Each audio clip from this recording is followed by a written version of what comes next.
Bismillahirrahmanirrahim. Assalamualaikum warahmatullahi wabarakatuh. Alhamdulillahirabbil alamin wassalatu wassalamu ala asrofil anbiya'i wal mursalin wa ala alihi wa ashabihi rasulillahi ajma'in.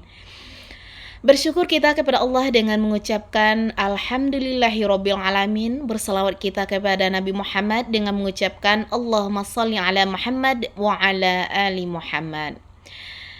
Bapak Ibu hadirin dimanapun berada, kembali dengan saya Ranti Sofia.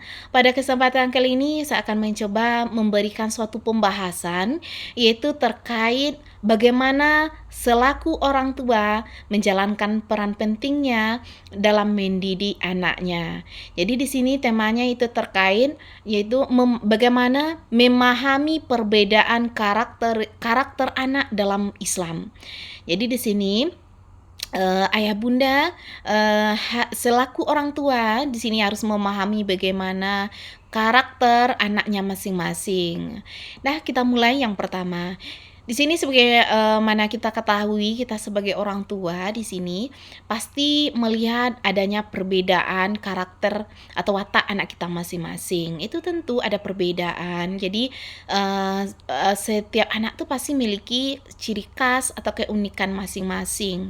Walaupun mereka saudara kandung, tapi di sini ada nanti perbedaan karakter masing-masing. Ada anak kita itu yang memiliki karakternya yang tertutup atau introvert. Biasanya anak kita ini orangnya lebih pendiam, mandiri, kemudian suka mengerjakan hal itu sendiri.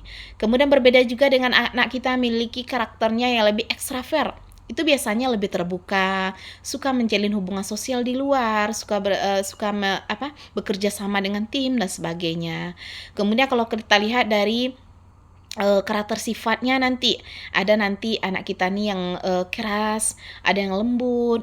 Kemudian kalau kita lihat dari karakter kognitifnya atau IQ-nya nanti ada anak kita nih yang daya tangkapnya lebih cepat, ada yang lambat dan sebagainya. Nah, jadi di sini kita selaku ayah, bunda, orang tua di sini kita harus bisa memahami karakter anak kita masing-masing. Dengan memahami karakter anak kita ini atau karakter pribadi masing-masing anak kita, maka kita mudah nanti selaku orang tua bisa memberikan pendidikan dan pengajaran yang tepat kepada anak-anak kita. Nah, kenapa kita ditekankan kita sebagai orang tua harus bisa memahami karakter ini? Yang pertama adalah karena kita orang tua ini merupakan panutan terbesar bagi anak-anak kita.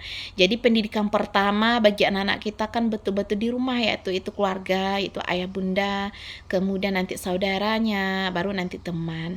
Jadi di sini kenapa orang tua harus memperhatikan atau harus tahu tentang karakter anak masing-masing, karena orang tua ini memang merupakan panutan terbesar bagi anak-anaknya. Karena setiap pola tingkah laku kita, jadi di sini atau akhlak kita ini jadi perhatian terbesar bagi anak kita. Mereka itu bisa melihat, kemudian mendengarkan bagaimana kita berbicara, kemudian memperhatikan bagaimana gerak-gerik kita, dan sampai semua ini direkam dalam memori atau benak anak kita. Jadi ayah bunda perlu berhati-hati karena kita menjadi panutan terbesar bagi anak kita. Yang kedua, kenapa kita harus memperhatikan bagaimana karakter anak kita? Yang kedua adalah orang tua. Kita selaku orang tua ini berperan penting dan berperan besar dalam membentuk namanya adab atau peradaban bagi anak. Jadi di sini orang tua harus membiasakan hal yang baik untuk memberikan adab ataupun karakter yang baik akhirnya pada anak. Karena yang dikatakan anak yang beradab itu bukan merupakan keterampilan, tetapi ini merupakan kebiasaan yang diberikan orang tuanya. Jadi yang dikatakan beradab itu nanti spontan sifatnya, bukan dibuat-buat, tidak bisa dimanipulasi, tapi spontan karena itu sudah menjadi adat kebiasaan anak kita. Nah, sebelumnya kita harus tahu dulu ya ayah bunda, harus tahu kita apa sebetulnya yang dikatakan sebagai karakter itu sendiri. Karakter Nah, kalau di sini kan, ada pengertian menurut bahasa, kemudian ada istilah. Pertama kita melihat definisi karakter menurut, bahasa atau etimologi. Yang pertama kita melihat dari pakarnya dulu atau para ahli yang pertama namanya Wayne di sini mengatakan bahwasannya, kata karakter ini berasal dari bahasa Yunani, yaitu karasso, yaitu merupakan, kraso yang berarti to mark, yang mana artinya ini adalah menandai atau mengukir. Apa artinya kira-kira? Yaitu artinya, memfokuskan bagaimana mengaplikasikan nilai-nilai kebaikan dalam bentuk tindakan atau tingkah laku. Itu secara bahasa yang pertama. Kemudian, kalau kita lihat dalam Kamus Bahasa Indonesia atau KBBI, yang dimasuk ke karakter di sini adalah tabiat, kemudian ada sifat-sifat, ada kejiwaan, ada budi pekerti. Sehingga hal inilah nanti yang membedakan satu individu satu dengan individu lainnya atau anak yang satu dengan anak yang lainnya. Sedangkan kalau menurut bahasa kalau kita kaitkan dalam Islam, di sini karakter dalam Islam bisa disamakan dengan akhlak. Yang mana akhlak ini kalau menurut tokoh Majmuddin di sini dikatakan bahwasannya akhlak merupakan satu pembawaan dalam diri manusia yang menimbulkan perbuatan baik dengan cara yang mudah tanpa ada dorongan dari yang lain. Artinya adalah suatu akhlak ini merupakan kebiasaan yang murni, tidak dibuat-buat. Sedangkan karakter dalam Islam, kalau kita lihat dari segi perilakunya adalah sifat-sifat kejiwaan, akhlak atau kepribadian yang melekat dalam diri dan menjadi identitas seseorang sehingga membedakan mereka dengan yang lainnya dan sulit bagi seorang untuk memanipulasinya atau mencontohnya karena ini bersifat cenderung tetap. Baik atau buruknya melahirkan perilaku yang terwujud dalam sikap, perbuatan, dan ucapan yang dilandasi oleh nilai, norma, ajaran Islam yaitu Al-Quran dan hadis. Jadi di sini jelas ya bahwasannya yang dikatakan sebagai karakter itu sendiri kalau dibawakan dalam Islam sama dengan akhlak, sifat atau adab, perangai, tingkah laku yang mana di sini sudah menjadi kebiasaan sehari-hari tanpa kita berpikir panjang. Yang namanya akhlak itu pasti keluar dengan sendirinya karena itu sudah mendarah daging, tidak bisa dibuat-buat atau dimanipulasi karena itu sifatnya adalah sudah menetap dalam jiwa atau diri seseorang. Jadi itu yang dikatakan sebagai karakter, sifat atau pribadi masing-masing. Kemudian di sini dapat dikatakan juga bahwasannya watak ini kalau kita ibaratkan ya bisa dikatakan sebagai bahan dasar ya. Kalau kita artikan dalam bangunan misal watak ini bahan dasarnya seperti kayu. Ini watak aslinya misalkan kayu. Kemudian kayu ini nanti kalau kita ingin membuat suatu benda ataupun alat, maka kita butuh yang nama instrumen atau alat tersebut. Mana yang cocok kira-kira ketika kita bahan dasarnya kayu, maka alat apa yang cocok untuk membuat atau memproses alat tersebut. Begitu juga dengan watak. Maka dengan alat yang tepat, maka itu akan menghasilkan barang yang tepat pula. Tak mungkin kan misalkan bahan dasarnya adalah dari plastik, sedangkan nanti instrumen untuk mengukirnya nanti kita gunakan alat pemukul yang keras. Jadi nanti kalau kita mau membuat alat berupa plastik kursi yang dari plastik, kalau kita menggunakan instrumen yang salah, alat yang salah seperti pemukul yang berat, maka itu kursi yang dihasilkan itu tidak baik atau luka-luka atau cacat ya. Begitulah nanti yang namanya karakter itu. Jadi kalau watak seseorang itu bahan dasarnya misalnya watak seorang itu keras, maka bagaimana seorang kita menggunakan menghadapi orang yang punya watak keras itu dengan cara apa? Dengan cara misalnya dengan cara lemah lembut. Nah mungkin kita kalau orangnya watak keras kita kita memperlakukan dengan keras juga itu tidak akan berhasil nantinya, maka akan menghasilkan namanya karakter yang tidak bagus. Maka sekarang kita sebagai selaku orang tua, ayah dan bunda, kita harus tahu karakter anak kita masing-masing. Ya kalau anak kita karakter yang keras, maka kita menggunakan alat yang baik juga dengan kasih sayang, dengan kelemah lembutan, maka nanti akan membentuk hasil yang baik. Jadi itulah cara orang tua mengukir karakter anaknya yang baik itu, maka akan insya Allah akan menghasilkan karakter yang bagus pula. Gitu ayah bunda, oke? Kemudian kalau kita lihat dalam Islam di sini Ada dalilnya, di antaranya terkait dengan karakteristik atau karakter masing-masing pribadi yang berbeda ini ada diterangkan Allah dalam firman-Nya, yaitu terkhususnya adalah Quran surat Al-Isra ayat 84, yang artinya di sini, katakanlah Muhammad, setiap orang berbuat sesuai dengan pembawaannya masing-masing, maka Tuhanmu lebih mengetahui siapa yang lebih benar jalannya. Di sini Allah sedang menegaskan bagaimana seorang ini memiliki karakter atau pembawaan yang berbeda-beda setiap manusia. Nah, selanjutnya, setelah kita mengetahui apa itu karakter itu sama dengan perilaku atau akhlak dalam kehidupan kita sehari-hari yang sudah mendarah daging. Jadi di sini sebagai selaku kita sebagai orang tua, kita harus tahu ya bagaimana cara mendidik anak kita sesuai dengan karakter masing-masing tadi. Maka di sini setelah kita mengetahui karakter anak kita masing-masing, maka kita sebagai orang tua di sini harus bisa memberikan pengajaran yang baik juga. Bagaimana cara memberikan pengajaran baik terhadap anak setelah kita mengetahui karakter anak kita masing-masing? Yang pertama di sini adalah ketika kita memberikan pengajaran atau pendidikan, langkah pertamanya adalah selaku orang tua. Yang pertama adalah sabar mengulang penjelasan pada anak. Artinya adalah kita tuh harus sabar mengulang-ulang lagi. Hal ini sesuai dengan hadis Rasulullah, yaitu yang diriwayatkan oleh Imam Tirmizi, yang artinya Rasulullah Shallallahu Alaihi Wasallam sering mengulang-ulang perkataan beliau sebanyak 3 kali. Hal ini dimaksudkan agar setiap perkataan yang beliau paparkan dapat dipahami.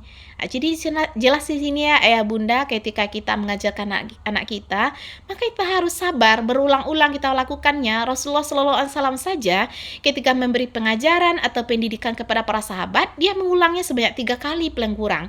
Nah, apalagi kita dengan anak kita, dengan perbedaan karakter anak kita, dengan perbedaan umur atau usianya, maka kita harus sabar memberikan pengajian atau pengajaran secara berulang-ulang.